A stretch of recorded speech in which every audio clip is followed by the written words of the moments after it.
Hey, welcome. Today we're going to talk about a skill that, let's be honest, feels like it's getting rarer by the second, but is more important than ever, and that's deep focus. We're going to look at how we can start to reclaim our attention from all the digital noise and really learn to read, not just with our eyes, but with our entire minds. You know the feeling, right? You sit down, you're ready to focus, and then the digital world just starts hammering at the door. First, it's that mountain of unread emails. And then, boom, a dozen new notifications. It's a text, a news alert, a social media ping. Our attention is just constantly being sliced up into these tiny little confetti pieces. So, have you ever gotten to the bottom of a page, or maybe even a whole article, and then you just stop and realize you have absolutely no idea what you just read? You're not alone. It really feels like we're just skating on the surface of information, never really breaking through the ice. So, let's take a closer look at what's actually going on in our brains when we're in this kind of environment. And here's the thing, this isn't just about us needing more willpower. As writer Nicholas Carr points out, the internet itself is practically engineered for distraction. I mean, think about it.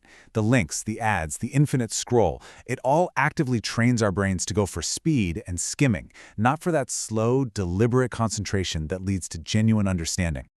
But there is a really powerful antidote to this constant distraction, and it's a practice that's called deep reading. Now, this isn't just a fancy way of saying read slowly. No, it's an active, you gotta be involved kind of process. It means you're questioning the text, you're connecting it to your own life, and you're truly absorbing the ideas, not just letting your eyes glance over the words on the page. I love this analogy for it. It's like the difference between just wading in the shallows of a lake and actually scuba diving down into its depths. Let's really break that down. Okay, so when you're wading or skimming, you're just getting the gist, right? You feel the water, you see what's on the surface, and you move on. And that's fine for getting a quick snapshot. But when you're scuba diving, when you're deep reading, you are completely immersed. You're down there exploring the whole ecosystem below. The hidden patterns, the complex ideas, all the details you would have totally missed from the shore. So, what's actually happening in our minds when we decide to switch from wading to scuba diving? What does that deeper process really look like? Well, it's really a whole collection of mental skills all working together. It kicks off with pure immersion and focus, but then it starts to fire up our higher-level thinking. Critical analysis to question what's being said, empathy to connect with the author or characters, and reflection to weave it all into what we already know. It even involves something called metacognition, which is just that crucial ability to step back and ask yourself, wait, am I actually getting this? Okay, this is where it gets really fascinating. Our brains were never originally built to read. It's a skill we completely invented. Neuroscientist Marianne Wolf explains that to make reading happen, our brain has to create brand new pathways, basically borrowing parts from our vision and language centers and stitching them together. And here's the real kicker. The way we read physically changes those pathways. Skimming builds a fast, efficient little circuit for just grabbing information quickly. But deep reading, that builds a richer, more complex circuit, a thicker, more sophisticated neural network for profound thought. You are literally, physically building a better brain for thinking.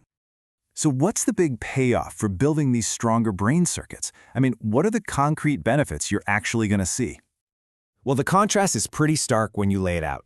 Skimming is useful, for sure. It's fast, it's fragmented, and it's designed to just extract quick answers. But deep reading is slow, it's sustained, and it's all about true comprehension. You know, it's the difference between just collecting facts and actually gaining wisdom. What this all means is that by practicing deep reading, you're not just becoming a better reader. You're actually improving your memory, you're becoming a more creative problem solver, and you're enhancing your ability to understand other people. I mean, these are foundational skills for pretty much everything we do in life. All right, so that covers the what and the why. Now, let's get to the most important part, the how. How do we actually start doing this? Here is a super simple 5-step method you can try. First, you set the stage. Find a quiet spot, turn off the notifications.